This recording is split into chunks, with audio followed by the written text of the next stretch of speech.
बिस्मिल्लाहिर्रहमानिर्रहीम, अस्सलाम वालेकुम जी। अच्छा जी, आज हम बात करेंगे पीटीडब्ल्यू पे, परमिट वर्क सिस्टम पे, कि ये क्यों इतना इंपॉर्टेंट है। हर एक्टिविटी के लिए पीटीडब्ल्यू इशू करना क्यों ज़रूरी है।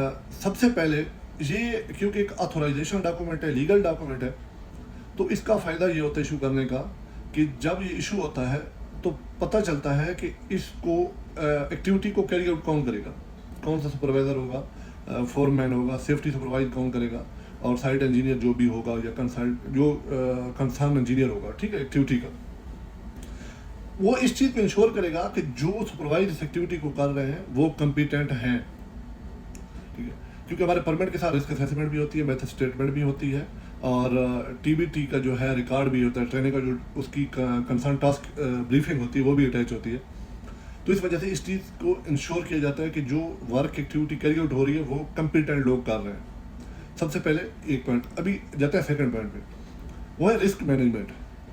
परमिट रिस्क मैनेजमेंट कैसे करता है। जैसे अभी जब भी परमिट इशू करते हैं तो पहले हम रिस्क आइडेंटिफाइड होता है, मतलब हम जाके रिस्क असेस करते हैं जाके साइड पे कि इसके लिए एक्टिविटी के लिए परमिट है और क्या इसके हैजर्ड है, उसके माइटिगेशन आगे लिखते हैं, फिर कौन रिस्पॉन्सिबल रहेगा।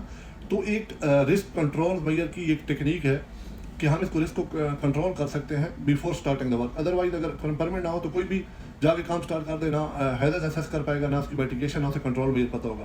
तो इसका ये फ़ायदा है कि रिस्क मैनेजमेंट इससे होती है। और इसका क्या फ़ायदा है जी, तीसरे फ़ायदे पे इस पे आते हैं, क्लियर कम्युनिकेशन होती है इससे। मतलब उस पर हैजर्ड लिखे हुए हैं, माइटिगेशन लिखे हुए हैं, कौन रोल एंड रिस्पॉन्सिबिलिटीज लिखी हुई हैं, ऑथोराइजेशन सारा कुछ लिखा हुआ है, किस कंपनी का, लोकेशन ऑफ वर्क क्या है, स्कोप ऑफ वर्क क्या है। तो क्लियर कम्युनिकेशन, कोई ये नहीं कह सकता कि मैं ये काम कर रहा था मुझे पता नहीं इसमें हैजर्ड क्या था। क्यों? क्योंकि जब ये परमिट बनता है उसमें पूरी चीज़ें होती हैं और उससे पहले टास्क ब्रीफिंग दी जाती है। तो ये क्लियर कम्युनिकेशन का एक बहुत अच्छा ज़रिया है। मोस्ट ऑफ द इंडस्ट्रीज़ और कंपनीज में और इवन कंट्री के रूल के मुताबिक उसको कंप्लाइंस करने के लिए आपको परमिट वर्क इशू करना पड़ता है, मस्ट है।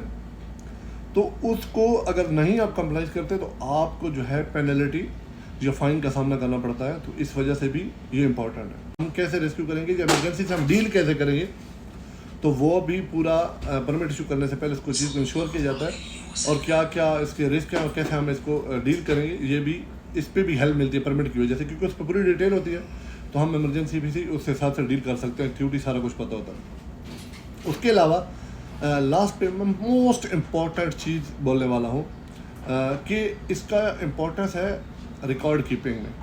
क्या फ़ायदा होगा जी, अल्लाह ना करे इंसिडेंट साइड पे हो जाए उस एक्टिविटी के मतलब, तो कोई कहेगा क्या हुआ, एक्टिविटी क्या थी, रिस्पॉन्सिबल कोई नहीं मानेगा। तो परमिट होगा, वहाँ पे रिस्पॉन्सिबल बंदों के साइन होंगे, कौन कौन ऑथराइज बंदे थे, क्या एक्टिविटी थी, वहाँ पे एक्टिविटी, लोकेशन क्या थी, टाइम क्या था।